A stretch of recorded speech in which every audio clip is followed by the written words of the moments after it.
Ginoo, maanaa kaninyo ang santos nga Ebanghelyo sumala ni San Lucas.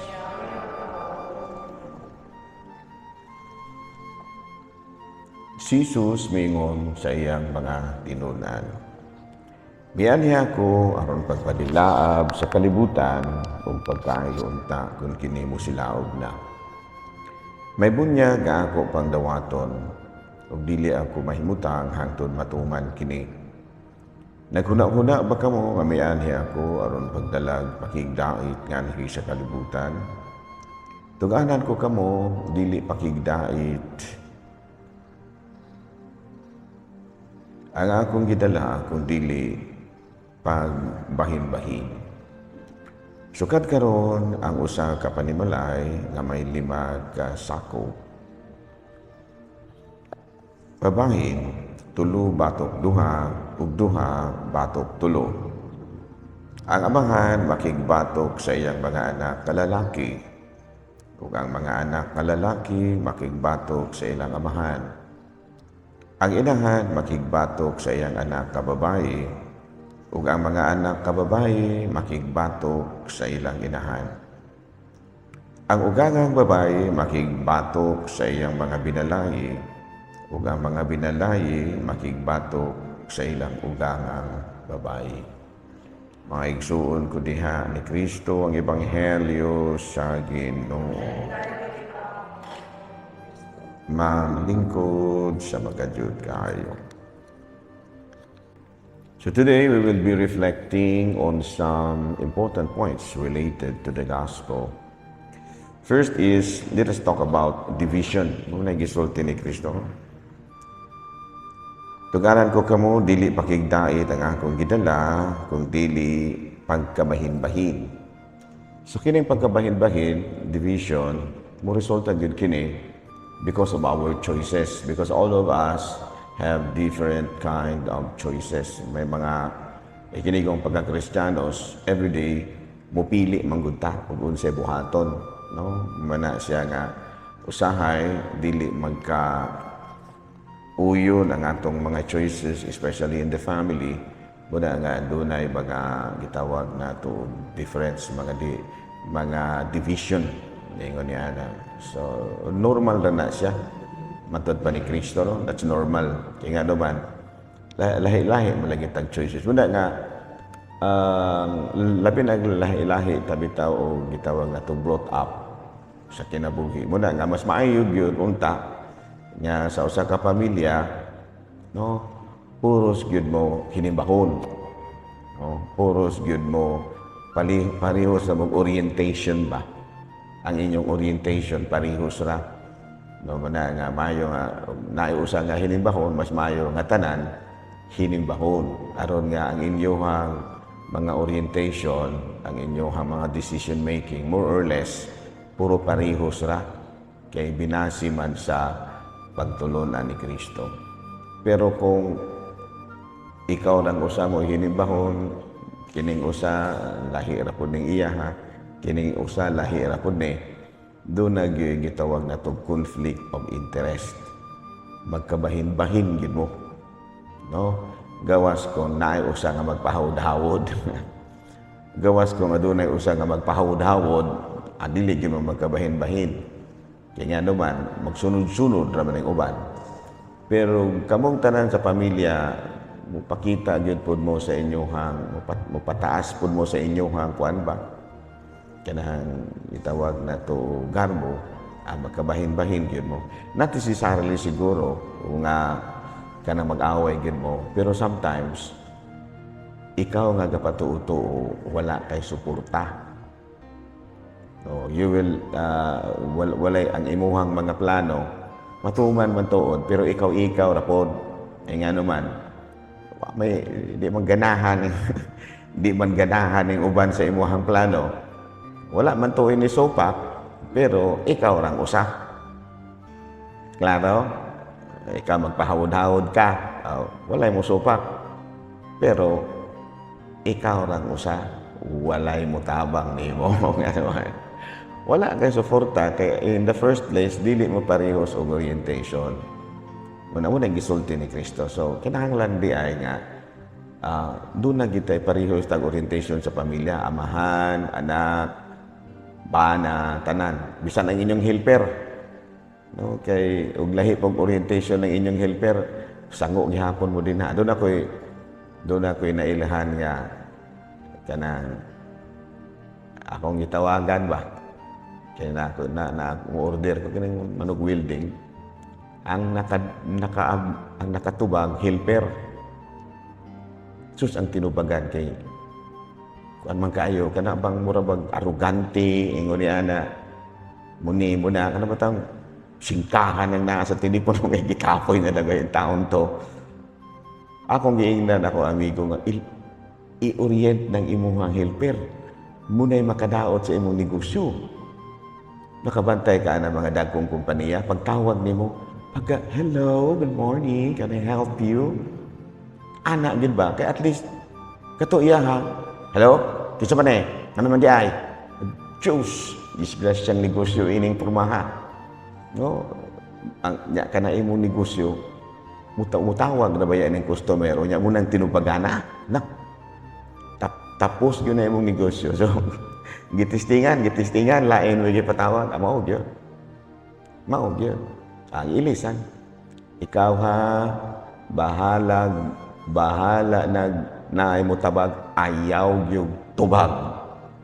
Nagasabot ka, bahalang kinsay mo tawag ayaw tubag. Labi lang sa tindahan, kaya madaot atong negosyo nimo. Orientation, importante na. Aron madili ta magkabahin-bahin. Bisan diri simbahan, ug naa nay magpatuo-tuo, ha? Naabay ka ng mura ba pag siya mo hawod ba? Wala kita. Makabahin-bahin kita. Number 2, kinahanglan nga duna si Kristo niingon nga duna pa ko'y bunyag nga pagadawaton.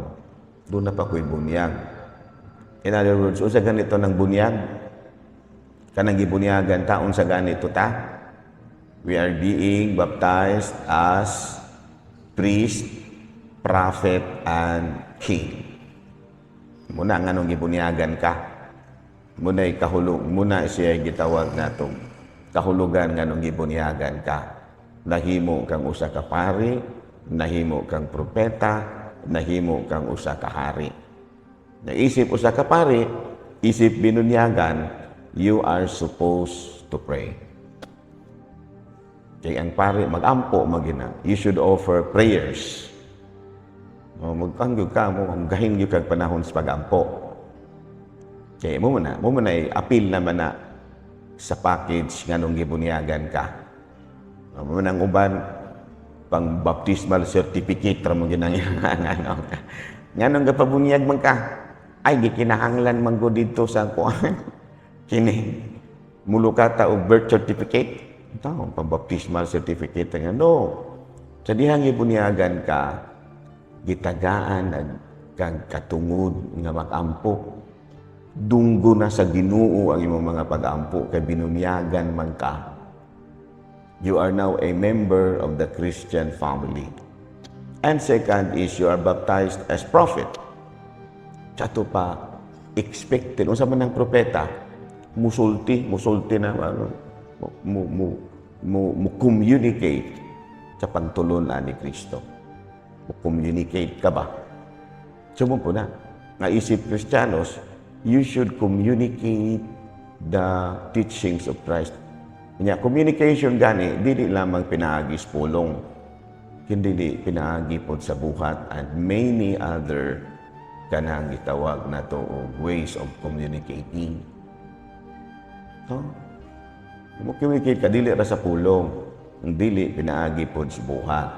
O niya, kinahanglan nga, kuang na siya, kanang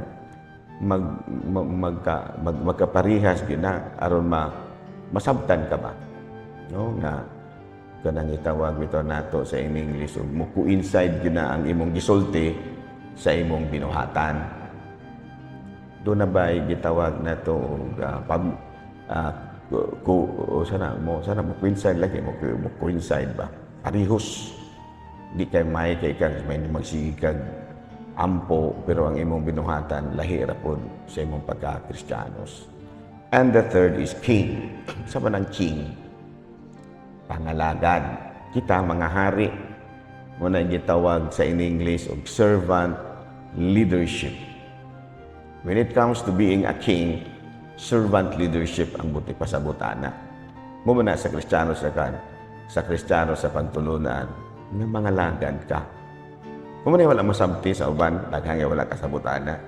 Para nila, ang bunyag, importante ra na, nga naman, bunyagan man kita, bunyagan na kita. Basta man gihinungdan nga nagipabunyagan mo ng anak, bunyagan man kunog yun, babunyagan, pula bang na akong anak. No, ang problema, kaya wala na masabti, ang uban pa nga pagtulunan sa iyong pagkabinunyagan. First is, you will become a priest. Mag-ampo na ka, musimba na ka, mga lagad na ka, nabitaw, musimba na ka, mag-ampo na ka, mugahin na kag panahon sa pagsimba. And then, kanang manudlo na ka, pinaagi sa imong mga mayong buhat. No? Sa imong buhat, manudlo na ka. And then, mga lagad ka.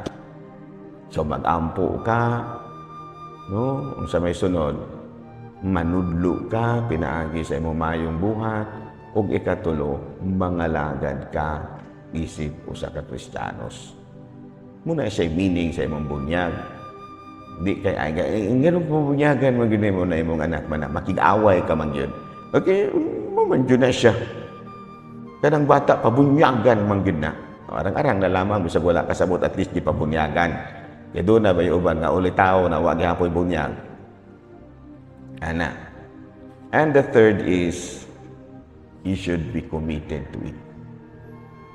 Just like ni Kristo. No, nga ingon siya, mianihi ako aron pagpadilaab sa kalibutan. Kaya bitong eagerness, enthusiastic. Na bang sa kuan pa na ganado gyud ka kay mo buhat ni ana. Kay usik ra kay na imong bunyag nga pagganagana ra ko nang imuha. O ganahan maayo o dili pod ay maayo ra kong tanan. Ang problema kay pirmi man yung dili ganahan. Pag ganagana ra, unya kay pirmi mo wala ganahi, amo nang wala gisimba. Pag ganagana ra magpakasal pag sa dili nya kay wala man ganahi, kay wala mga kasal. Kung kining pataya ni o pangutan-on ni mo og dadon ba kag sibahan o dili nabayay patay nga maingon nga ayaw ra nato. Ayaw ra. Pag ganagana man kanang patay wala naman na siya mahimo og imo nang dadon og simbahan. Kay ikaw na may magbuo naman na. Pero pangutan-on nimo na sa man dadon kag simbahan naambi gyud gay mo ingon ka ayaw ra. Ano man pag ganagana naman na. Klaro ba? Klaro? So, muna gipasabot ni Kristo that we should have divine commitment. Nagdilaab. Bang, sa kuan pa na matud pa niya, nagsilaog nga kanang gitawag na to commitment nga mubuhat yung mayo. Nga naman, tungod kay mao man kanay kahulugan sa atong pagka-Kristiyanos ug tungod kay ug bisan pa kung adunay mga kakulian, mupadayon lagi ka. Nakapahinom din na ako dito sa manhuyod. Bungkag ning nangabungkag ning kining MBG. Kinaa may usa nga mupatuo-tuo mo siya. Kapag ko siya gihimo. Ikaw mo decorate. Manhuyod na nahitabo. Ambot og nahitabo pa pwede na dire. Butang diring bulak. Kirepot, bulak. Decorate. Ana. Diyos pag-abot sa usa kay giusog man. Gibalhin man tong iyang bulak. Pagkakita niya, gibalhin ako niya.